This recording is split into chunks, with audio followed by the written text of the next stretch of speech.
Get this recorded. All right. So welcome everybody, and welcome to those that are watching this later on, to our first Inspire Me Forward.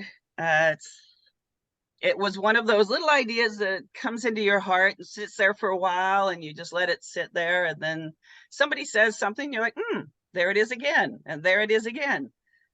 And it wasn't until one evening, an old colleague called me, and I'm talking from 10 years ago at least, and she called me to say thank you for what our relationship and our at work 10 years ago, and for inspiring her then. And so this little idea in my heart, it just burst open. It's like, no, okay, there it is. There it is. We never know who we inspire. And to have somebody call you from 10 years ago, her and a friend had a list, and they were calling people on the list of people that inspired them. And I know she's not here today. She'll be here next time, but for her, I thank her, because that was that nudge off the edge to go, no, okay, there you go. That's what we needed to do this. So for those that don't know me, my name's Linda Watson. I am from Toronto area in Ontario, Canada. There's so many sources of inspiration. I thought about this last week or so, and like, there's so many sources of inspiration in our lives. I think there's a reason, though, that the word "in" is at the front of it, and it's that I've been thinking about sources of information and doing things, going, wow, I'm sort of inspiring. Like, I did something there today. Well, that's sort of inspiring. I think I just sort of inspired myself. And when we start looking inwards, but for me, I took a big leap of faith back in September of 2022 and left a job that I loved, but it had a voice in my head and my heart calling me for over a year. I went back in my diary and journal and looked and saw that I had written a resume exactly a year before, and it had taken me that long to actually build up my heart of courage and take that leap of faith. But what I found is, when I did take that leap, that parachute that I opened up had friends and family and people I didn't even know in there, supporting me and inspiring me. So, and the synchronicities that have come since are just incredible. It just opened this. So this really is our twist on Pay It Forward, and it's Inspire Me Forward. And one of those people that was in my parachute there was my friend here, Kerri Lake. And she was there and supported and asked me how I'm doing many times, and have you done it yet? But with no pressure, just there, just how's it going? And you've always been there, and you've always inspired me to look really deeper within. You've always inspired me to be, to look within myself and find that inspiration within me. So with that, I'm going to hand it over to Kerri to introduce herself for a bit. Holy smokes, thank you. First, before I start entertaining myself, Linda, thank you. Thank you for following your heart and creating. You have such a beautiful creativity, and that through your magazine and everything that you do, and to be invited to continue to share and create together. It's just very nourishing, and it feels wonderful. So thank you for inviting me for this. Introducing myself. Wow. Do you want to give me a place to start? I would say just a little bio, a real quick little bio. Little bio. Okay. Into the nitty-gritty. Okay, very good. I'm widely known as Kerri Lake, and so many people ask me, what is it that you do? And it's the hardest question to answer. Most of the time I'll tell people, they ask me, what do you do? I'll tell them, you have to follow me around and watch, because I don't really know. But recently I did come up with a way to address that. And when I look at everything that happens in my world, and I look at what I'm about and where I move from, The answer to what does Kerri do is whatever it takes to amplify and embody the love that holds this world together. So for the longest time, I didn't have those words, right? It was really just about this surviving this enormous confusion about why people function the way they do instead of just being nice to each other. It was really weird to me. So I spent most of my time with horses and animals and grass and bees and clovers and apple trees because they made sense. Life for me has been 100% about this commitment to know, to live and discover, and I guess blaze my own trail, knowing that it's possible to be human differently, to be human in a way that doesn't require conflict and friction to know how, when, or where to move forward, right? So to discover, in more spiritual terms, the fluidity of a pure heart living in harmony with pure consciousness. I didn't have those words for a long time. So, you know, in the context of horses, horses actually give a fantastic context of fluidity because they respond. Horses look for the absence of conflict. Like that's their goal. And it doesn't mean they won't address conflict, but their constitution points them generally to the absence of conflict, where we can all live in contribution to one another simply by being. So so everything that I've been through, all the steps that I've taken, when I look back, all of the things that I've done that I would not recommend anybody else try, like that's why I talk, so you guys don't have to like grind through it like I did. Like, don't do what Kerri does, do what you do. But here's some little sprinklets of wisdom that will hopefully ease your journey. That's the whole reason why I share now, and where I'm at now, I can't not share. Like it's distressing sometimes. And I go through periods of anguish of whether or not I'm arrogant by wanting to share all this stuff that I know if people want to play with it in their own way, it's going to help. So I go through these pockets of tears of worry that I'm arrogant, and am I doing a good enough job at being pure and being myself? It's really, being human is a funny thing. But that's really what it's all about, is the discovery of that pure heart, and an amplifier and an instrument of pure heart and love itself through human form, and just sort of bumping around and seeing what that looks like. How is that for an introduction? That's awesome introduction. Oh, awesome. I love it. And I think we're all here via the horses. I think the horses, you mentioned horses, and I think there are a link in this group here. But they're a link, and they're not, my goal with this is to have people not even in the horse world, because it's that inspiration, and it's what they bring out in us. But here today, I know that is our link, generally for everybody here. So let's get into sorry?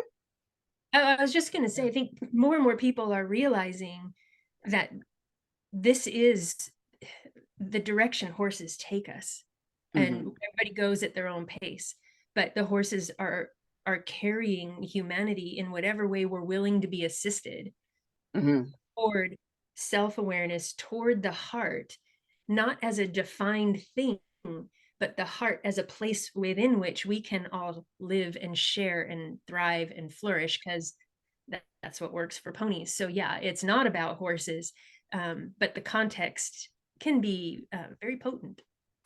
Absolutely. And they inspire us and they build up, they open our Right? hearts of courage. And yeah, Yeah, I absolutely. mean, look at how I'm sorry, I know you want to move on, but horses in human culture are everywhere. Horsepower, and like you look at where even in TV writing and movie writing, how often horses are referenced in imagery and in metaphor. It is a consciousness so deeply woven with humanity, and to honor and recognize that is to come close, Yeah. so close to the depth of our own heart. And when we can recognize that's what's really happening, like life opens up in a whole new way. And Okay. that chasm between horse people and non-horse people is getting smaller. And there's bridges being built across it. And like you say, it's becoming a consciousness. So absolutely. So let's start with a leap of faith. Can you share with us just a leap of faith that you think is like, whoa, I did that. It was something that if you had, like I said, mine, I took a year of listening to that inner voice, but arguing with it and going, no, not now. This isn't a good time. And where maybe is a point that for you that you've had that sort of leap of Yeah. faith. There's one thing that I did that, to me, I would call it a leap of faith. Most of the time, the things that other people call leaps of faith or points of courage that they see in my world, for me, it was like there's no other option. Like, it didn't seem like a leap of faith. There was no contemplation. It was like, this is my option. Let's go. So we can talk about that too. But in 2012, I had several months prior walked away from working with this little tech corporation. And I did that because I had been um, accused of having an affair with the boss by the boss's wife. And after, which of course was not happening. Um, but after that whole little debacle went down, I just could not give my heart, the way that the whole thing was handled. I couldn't give my heart to assist that company anymore.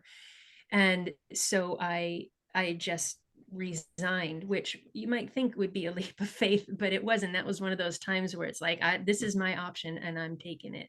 So I went from that kind of a lifestyle to nothing, zero income. I didn't know what I was doing. I was kind of a mess, trying to figure out how something like that happens. Um, and so several months went by where I just sort of drove around and drove across the continent a couple times and back and forth to actually to the Toronto area and back. And while I was going through that period of time, I would wake up every morning, and it was like, as I was coming into conscious awareness each morning, it was like I was being presented with this highway of flowers that led straight to the island of Kauai. And it's not like I was thinking, oh yeah, yeah, I should move to Kauai, right? It was like, it was a feeling. It was an opportunity to notice myself, and to just continue to notice what feeling came with that highway of flowers. So the day came when, I didn't have a steady income. I had a car with a car payment in San Jose, California, but I bought a one-way ticket to Kauai. I didn't know anybody. I didn't have any place to stay. I had no plans, and I had about $144 cash to my name, with a $500 car payment every month. And um, yeah, true story. It's good. Like, there's nothing funnier than the truth, right? Um, but while this was unfolding, I was having a conversation with my own higher self. And every morning that highway of flowers presented, I was like, really? Yeah. I mean, this was the conversation. Really? Yeah. Really? Yeah. But it was always, the yeah was always pointing me back to the feeling. And So I figured, at this point in my life, I've known magic since infancy. I've had a sense and a knowing of how things work, how consciousness works, how creation functions, um, since infancy. But I couldn't find the magic. I was so wrapped up in the hurts, and I didn't know. Um, I felt really, really, really confused. And so when the Kauai Highway kept showing up, and I kept asking really, and kept hearing, yeah. What I did was have a conversation saying, okay, well, you know what? If there's magic, which I know that there is, I've heard there's a lot of it on that island. So prove it to me. I'm going. And it really was talking to the universe. Prove it to me. I'm going to go. I don't have anything. I'm just going to go. You showed me a highway. I'm going. Prove it to me.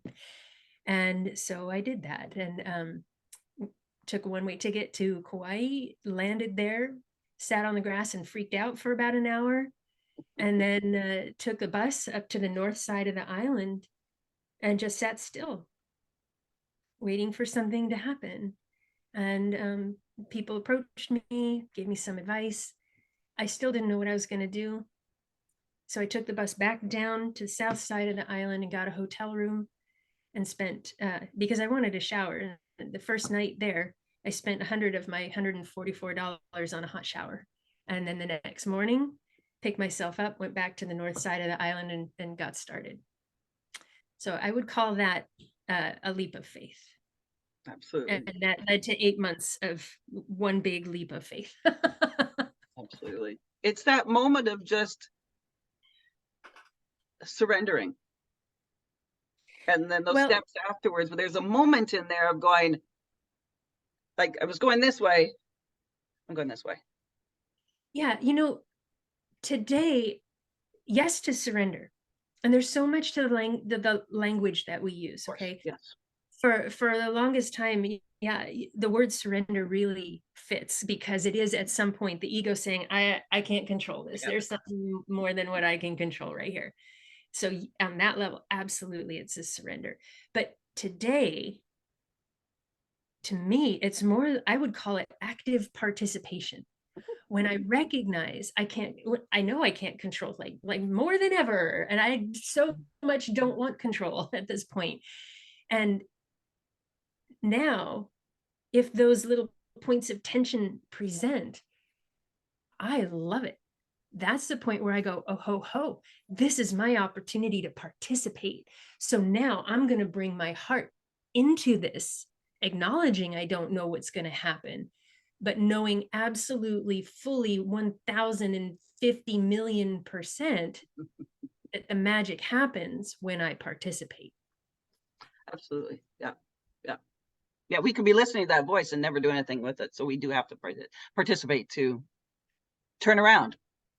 Absolutely. Just turning around. Absolutely. And that right there is an act of courage, right? Yep. Yep. To say, I see something, I'm going to turn and look at it. And from there, like that turn around and look at it literally creates opportunities that did not exist prior.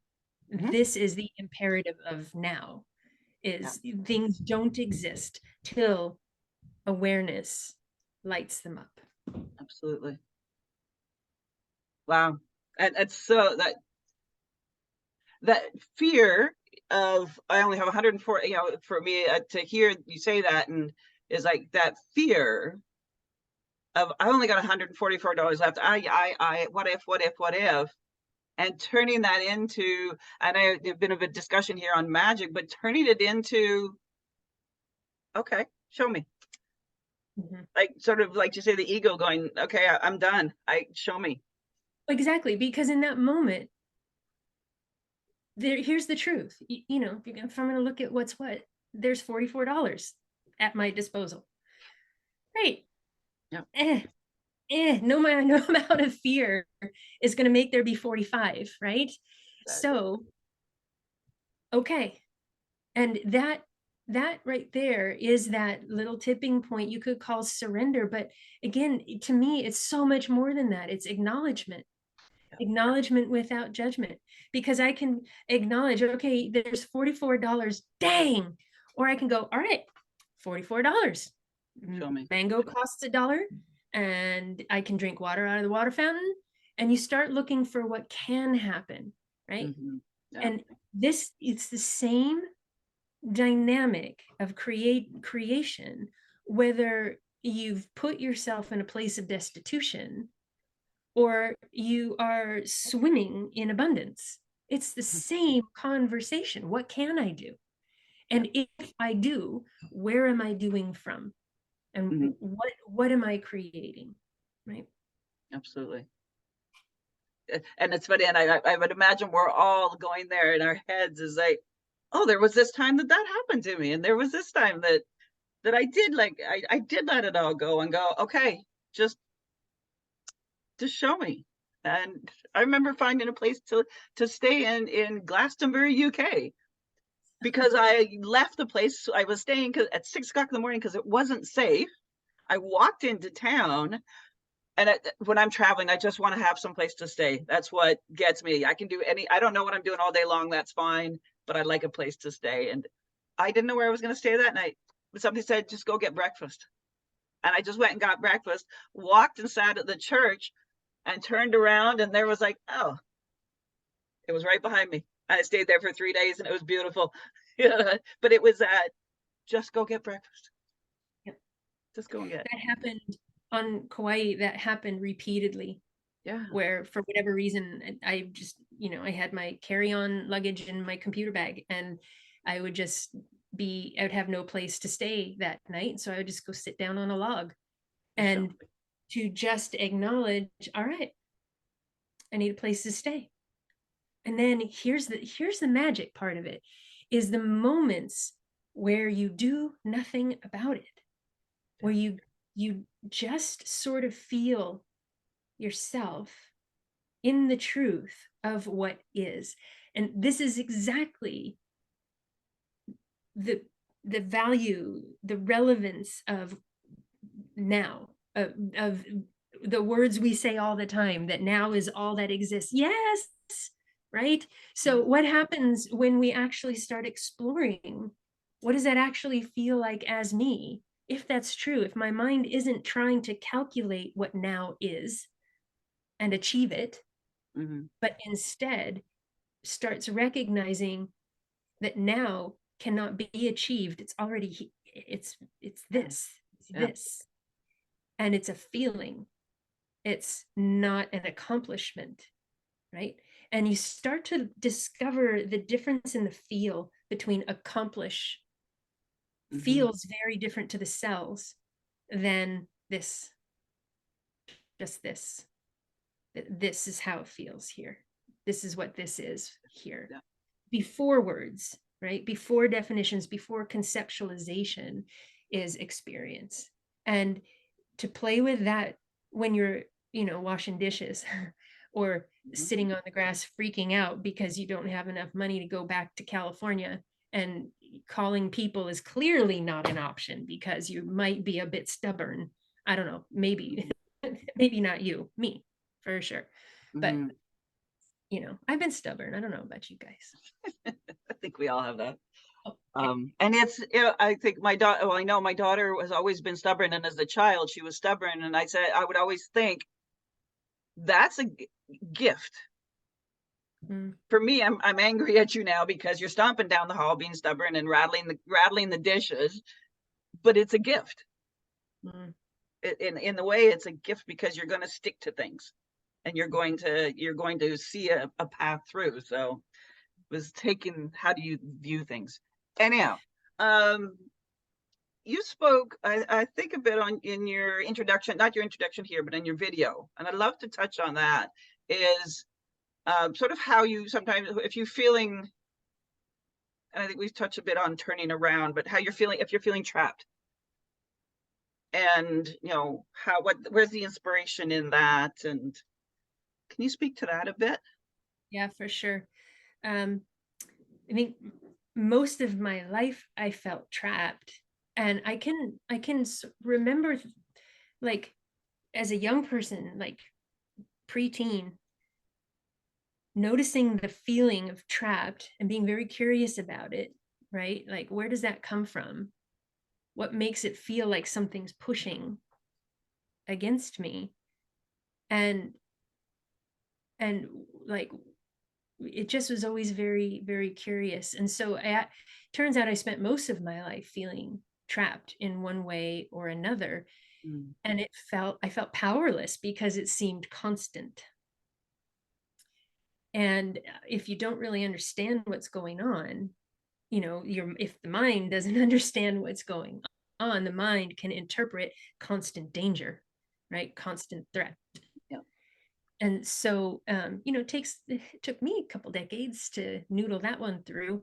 And um, where it really got clear was when I finally walked away from my marriage relationship. Um, it I was trying to walk away from it, I think, before it started. You know how that goes. But at some point in there, I realized all I was doing while I was in the relationship is trying to punch holes in it and escape. And every time I did that, and just sort of got up this head of steam and personal power, and I'd punch a hole in something, try to escape, but there was always something reeling me back in, the emotions and the guilt and the what if I didn't try enough and all that stuff. And ping-ponging in that pattern for a while, it just kept me really curious what this trapped thing is, what this feeling is. And one day I was at our apartment, and he was doing insane, whatever he was doing insane. And I was listening to my own response, and it was complaining and uh, really that whole codependence pattern of passive aggression and oh, I'm sure you're right, and just all that yucky stuff. And for whatever reason, I just woke up a little differently in that moment and recognize, whoa, I am, I think I actually like walked into the bathroom and like took 5 from the whole scenario for a second. And I realized, whoa, I am acting like a battered woman. My behavior is that of a battered woman. Huh. I'm not a battered woman. I know who I am. Why would I be acting this way? If I keep acting like a battered woman, I'm going to keep creating this scenario. Whoa. Because it's not even about me. It's about this. Whoa. So in that moment, I realized that I could finally see what was being created. And I could finally see, without judging it, ding, ding, ding, that it's not good or bad or right or wrong. It's just how things unfold Mm-hmm. in these patterns. And so recognizing that I'm acting like a battered woman, and I'm not a battered woman. Like, that's a thing that's happening, but that's not who I am. Who I am is what it feels like when I'm with horses, when I'm with my dog, when I'm with the trees. It's a different feeling. It's a big universe, right? There's more to feel than trapped and pressured and battered. So, right. I am not that. So I'm going to be me now. You could probably call that an act of courage and a leap of faith, because I had no idea what that meant. Yeah. I didn't know what action I would do differently. But what happened is, in here, space opened up. Yeah. And that's the moment where the atmosphere of being changes enough so there's an awareness of it. And again, it's the awareness of it that brings it to life, right? Absolutely. So Yeah. yeah, recognizing what I'm creating, if I continue or if something changes, has always been the motivation and the foundation from which I cannot fall. Because then it's not good, bad, right, or wrong. It's just, hey, you can keep creating this. Totally cool. And universe will keep giving you things to play with in that realm. Yeah. But you know what? I can feel something else. I'd like that now. Okay. Yeah. Yep. Yep. Excellent. Excellent. And I love your alliteration, ping-ponging in the pattern. I'm going to definitely remember that. It's true though. Yeah. And, you know, I look back to previous relationships, and yeah, you ping pong in and out and in and out, and feeling authentic and not feeling authentic. So yeah, that was Totally. Well, and it's a good spot to actually touch on this idea of power, right? And yeah. personal power, like for the ping pong in the pattern for personal power. But the for the longest time, like 4 different times, I got up ahead of steam, which you could call power, Mm-hmm. and just said, I am not dealing with this anymore. I am leaving. Right. And that was punch a hole and walk away. And for a moment, that is personal power. Absolutely. Mm. Absolutely. And it took me, 4 times doing that to recognize, I'm still not leaving. This is weird. Right. And to come back after the fourth time, and there's some really good stories in here. It would take a whole hour to tell some of these stories, but it's really, really good. But after the fourth time, something changed and I realized, okay, I'm powerful enough to do that, but not powerful enough to uh, walk Yeah. In a sovereign unity, right? Mm-hmm. And so after the fourth time was when I sat down and said, "What? How do I do this?" And Mm-hmm. that question, okay, how do I do this? Yeah. That question creates the space for genuine power. Well, that sounds like what you did in Hawaii is sitting down going, how do I do this? I've got $44 left. How do I do this? Totally. Get to work. Which I did, But but it's that question, and I always think when I hear that, I always think back to, I'm sure we've all seen like Eat, Pray, Love. But in the movie, there's that one scene where she sits lying in the bathroom crying, going, "What do I do?"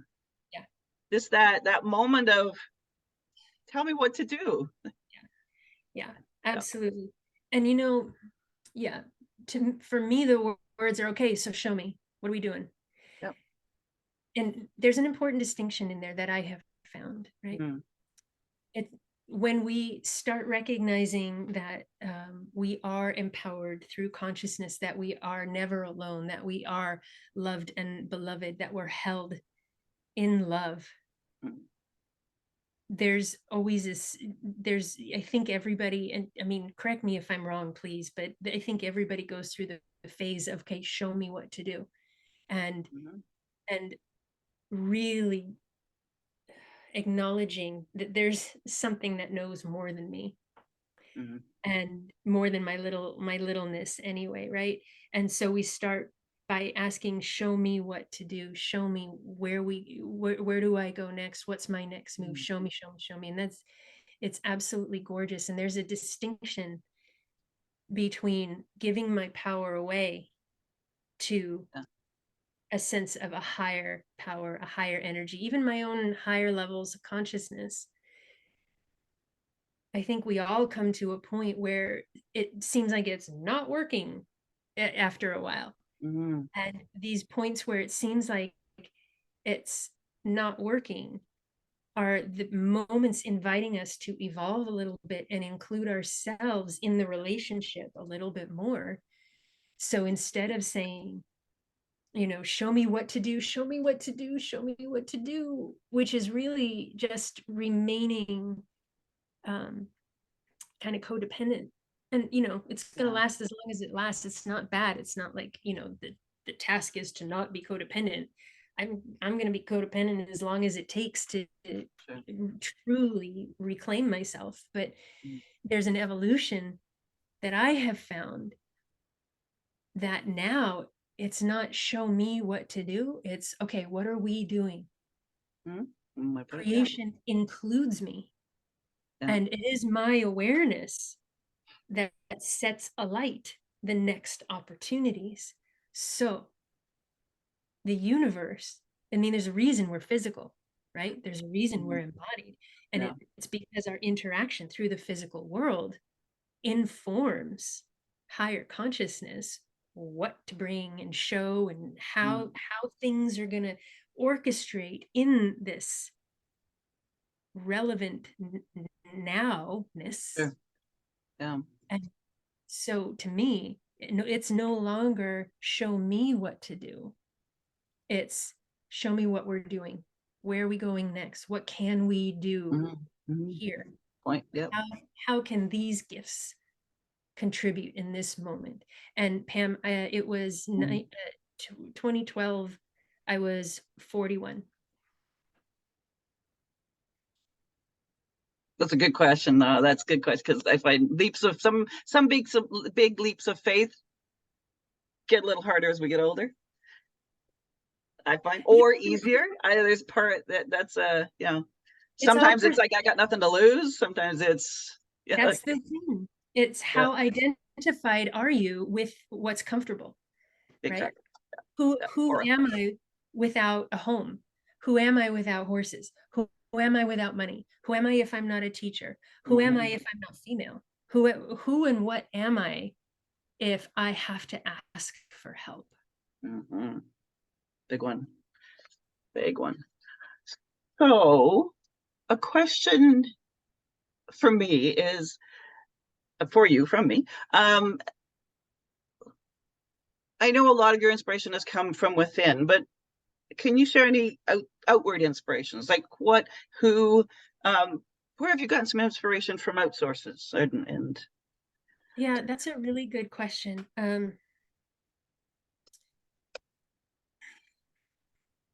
So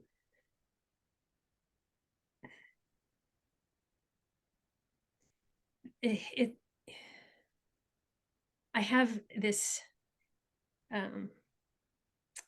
deep love for precision, and it's hard for me to offer what I think is an acceptable response, because truly I walk around wide open to be inspired by absolutely everything that's happening in front of me. Just like you're saying, you walk into the church and you turn around and boom, there's what you needed. It's literally walking around in a constant conversation. It's a way of moving through the world, which does not ever assume an absence of inspiration. It's walking in the world in a way that knows everything is communicating. Everything is communication, and it's going to feel like this, or it's going to feel like this, or it's going to feel whatever. But my part is to be available for the conversation. Sure. And in that, everything is its own inspiration. I'm either inspired to engage, or I'm inspired to walk away, or whatever. Sure. That being said, there's a person who has facilitated me for 15 years.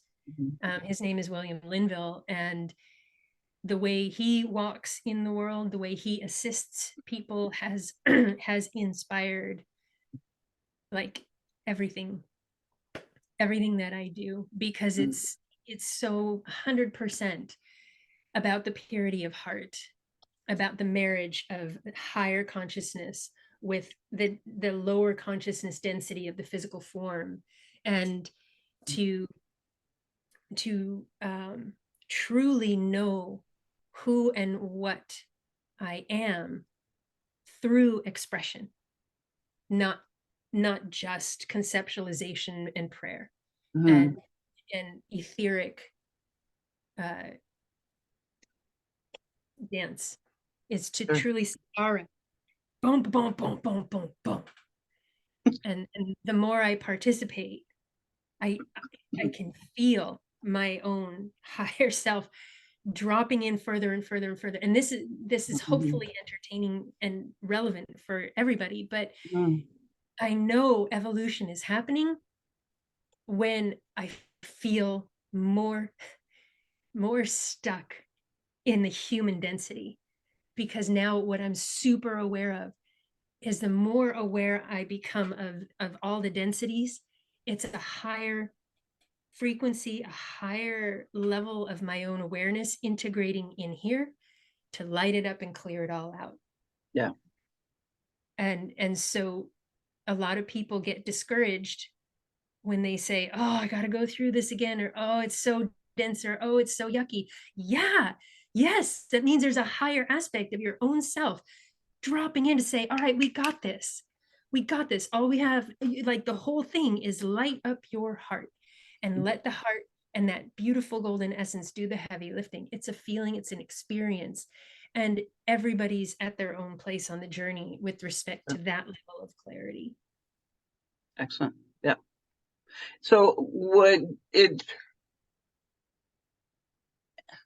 I would say safe to say, but it paraphrasing that William provided you a model. He shows a model, or wrong word. Yeah, I know you and I have spoken of that word, but a way of being. It's a way, yeah. So I wouldn't call it a model. I would call it Yeah. modeling Modeling. There we go. Yeah. a way of being, and a way of an essence of walking through the world that inspires me constantly, because it feels like it's always more expansive, right? Mm. And that inspires me. Expansion, like, ooh, what's that? Ooh, show me more. Yeah. Show And me. it's sort of always been my habit, much to the dismay of many friendships, um, that whatever is being presented, I will just go, ah, good, next. Like it, and Yeah. I don't ever mean harm. It's hard to explain operating that way. You just sort of have to let yourself be it, if that's your constitution. Mm-hmm. Yeah. I hear you there.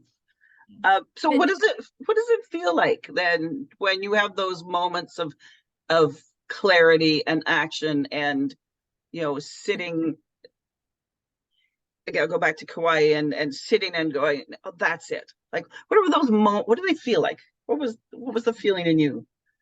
great question. Thank you.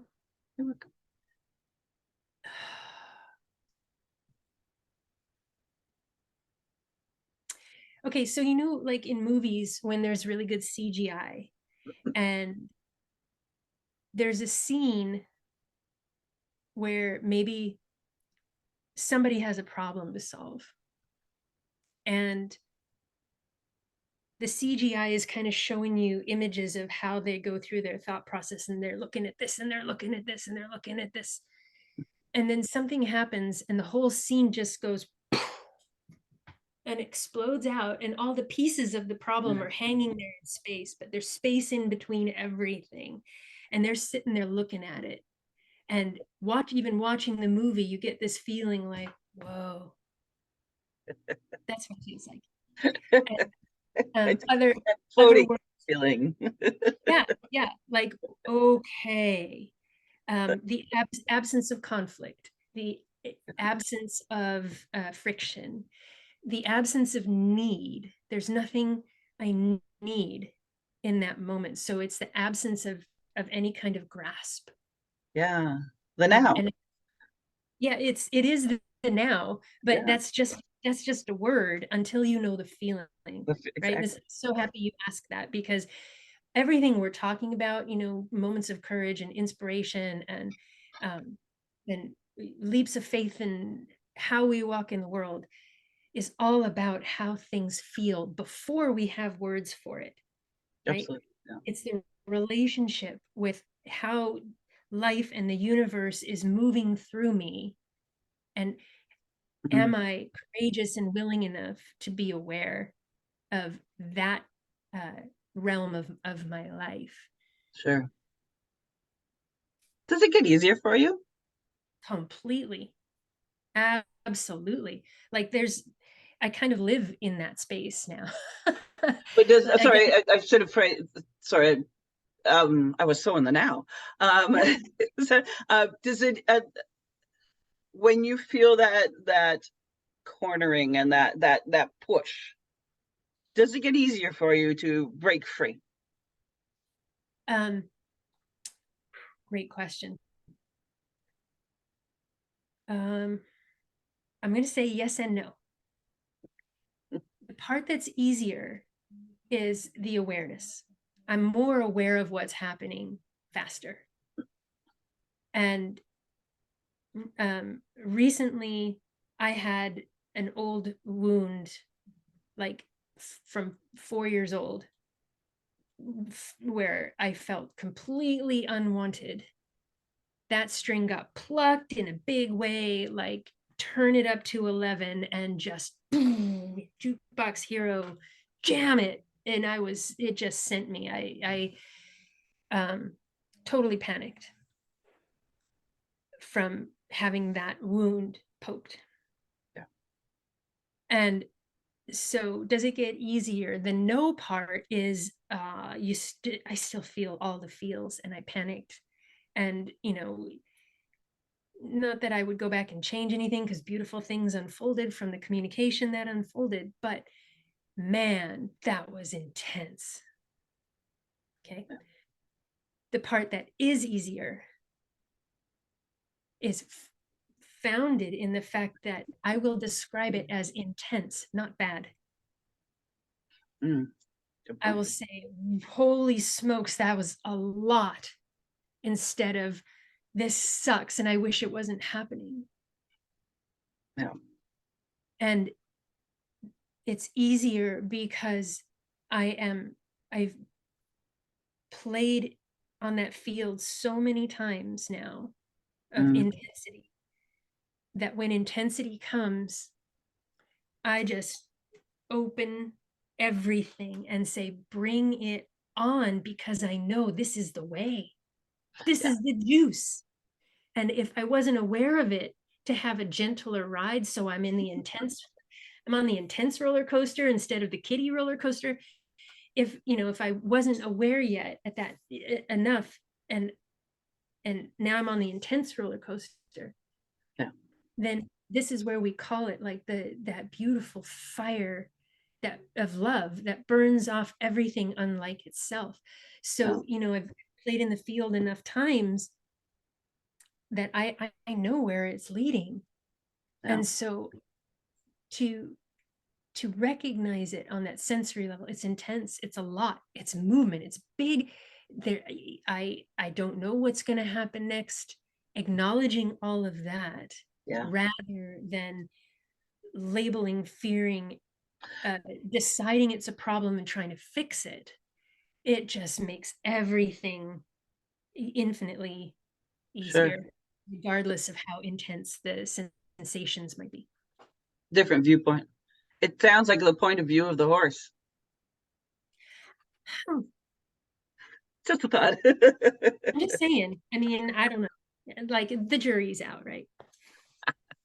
Not really, but yeah, absolutely. It's the absence of judgment. And actually, when I was a kid, that's where I started learning it from. People hit horses and make them do things, and they don't see the horse's beauty, and the horse keeps giving, the horse keeps living, the horse keeps trying. And I'm like, teach me that. Yes. Like, how does that work? How can I be a human like that among humans, the way Mm, horses are among humans? Like, I don't want you guys to hit me and stuff, but how do you do that, right?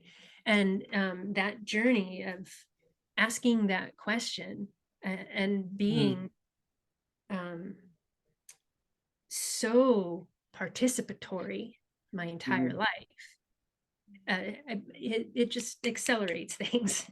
Sure, Yeah. of course, yeah. And you flow. Sounds like you flow. You feel them like a river goes over a waterfall, and you know has to when it goes has to go around a rock. It eddies a bit, but it's still flowing. So it sounds like you flow through things a little bit easier Big or time. differently. Yeah, yeah. Okay. Definitely. Yeah. It Wow. just really, your waterfall analogy just brought this picture in my head of like water going over the waterfall and hitting a rock and going, ow, damn it, you rock. Oh, you stupid rock, instead of just going, wee, now I'm steam. Exactly. I think my body might say a few things, but um, What hospitals are for, right? that's right. Exactly. Um, so if you could impart a few pieces of wisdom to everybody, if you could boil all this rich, vibrant, juicy conversation down to a few bits of wisdom, Yeah. what might they be?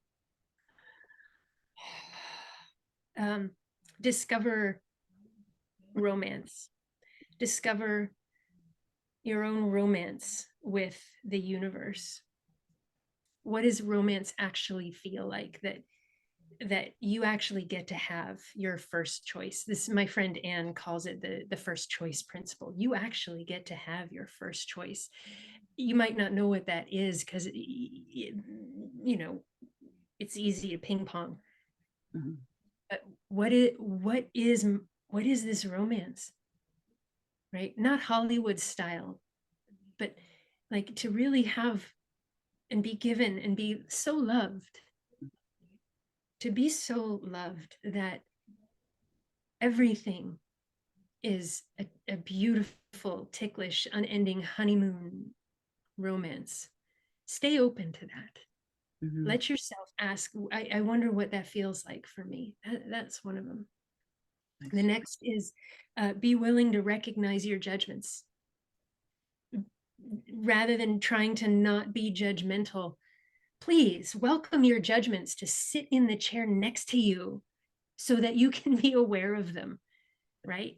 And when I'm aware of them, then I can choose to voice them or address it differently, right? But Mhm.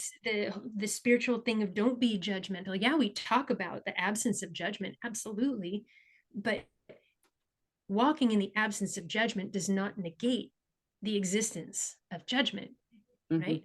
And so really the invitation, and it does take courage. I think every single time it's a leap of faith and courage to say, okay, judgments, I have a chair here for you. I'm willing to see the judgments that have been ruling my world Yeah. so that I have the opportunity to walk differently, right?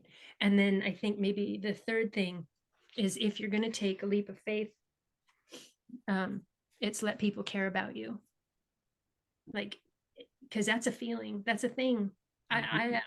I didn't know what that was. I didn't know what gentle was, and I didn't know what it was to let people care about me. But there are people here on this call who I Mhm. took leaps of faith and asked for their assistance, um, and took the chance that maybe they cared enough about me to Mhm. not destroy me in a moment Mhm. of openness and vulnerability. Mhm. So, it's a journey, for each of us, and that takes me right back to the romance. Let your romance be your romance. Yeah. Romance is what it is, and it feels how it feels, but yours is yours, and all you have to do is say, okay, I'm open, let's do this, and Mhm. then clean a litter box or wash coffee cups or Exactly. something, and Exactly. it will start to show up.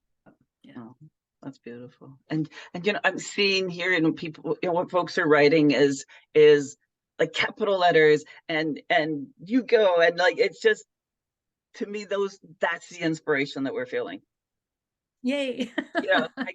I could just see that just in words. It's like and I can feel it in those words of just yes, that's so it's inspiring forward. Ooh, look at that.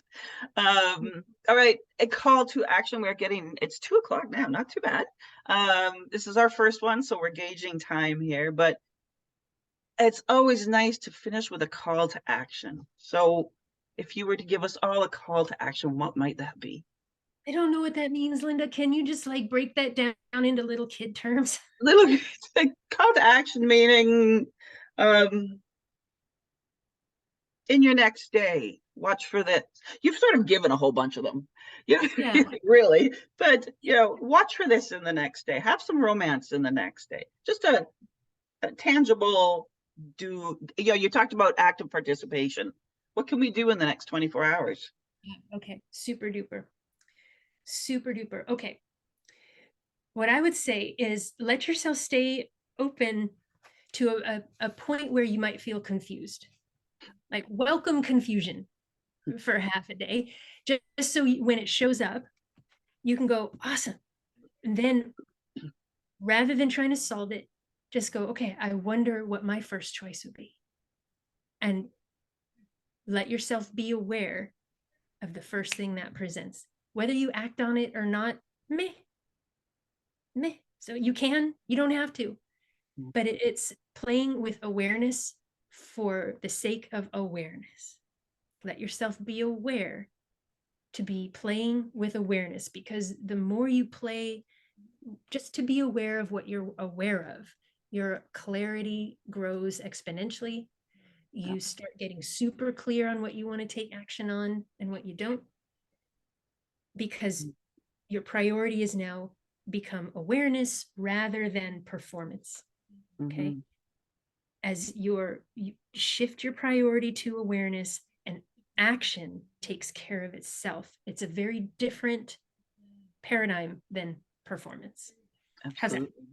That's beautiful. That's beautiful. Excellent. Oh, I love it. I love it. Can you tell us what's going on with you before we close this down? Tell us what's going on. Absolutely. What's going on in your world? Yeah, thank you.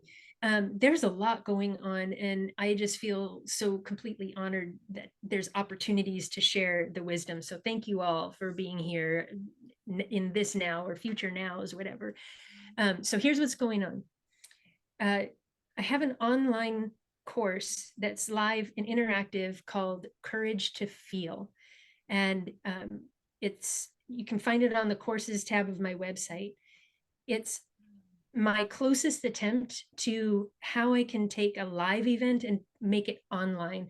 And it just shares perspectives for your consideration, different ways perhaps to look at familiar things like emotions, empathy, judgment, intuition, and how they all relate to each other. It can be very clarifying and empowering. So Courage to Feel is on, and our first call is this Saturday. I have another online course at the end of February. That's a collaboration with Mark Rashid and Dr. Steve Peters, called Teaching Through Feel, and is just all these different ways to draw awareness to the innate language that is the movement of presence through our world. But then, Steve Peters is a brain guy, so it's going to be super fun. There's what else do I have going on? Oh, there's in-person events. If you go to the events page on my website, there are 3.5-day events scheduled in Oregon and Northern California so far. So you can check that out. And then I'm always available. Oh, there's monthly calls, 2 online monthly gatherings that you'll find on the website, and always available for one-on-one sessions when people want to accelerate their journey. Excellent. Excellent. And I will post all this afterwards with a summary of, it's hard to summarize, it's so much, but a bit of a summary. Well, we've Here's the summary. This happened. That's the summary. This happened now, just now. And all the links to all of that stuff. So I'm going to close the recording on this. And if we'd like to stay, Kerri said she could stay for a few extra minutes if people have questions and things like that.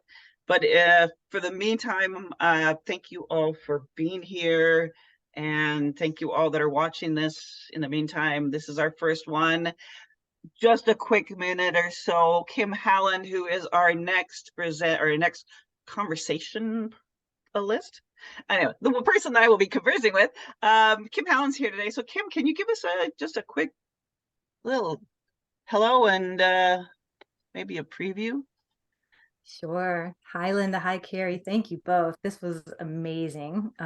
Linda, again, thank you for hosting these. And Kerri, thank you for going first. Oh my gosh, right? Like, I feel a little more prepared now that I got to watch you.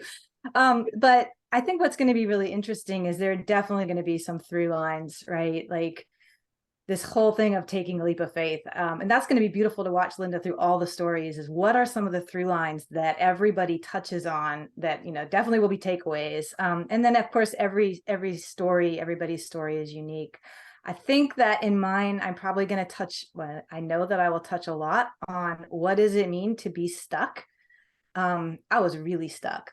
The two leaps of faith I'm going to talk about, and I think any leap of faith requires that you're stuck or trapped or whatever first, right? Otherwise, there's no leap to take. So definitely, what are some of the things that are involved with feeling so stuck? And then this idea of the parachute and the support and leaning into the community. I'm going to be talking a little bit about that.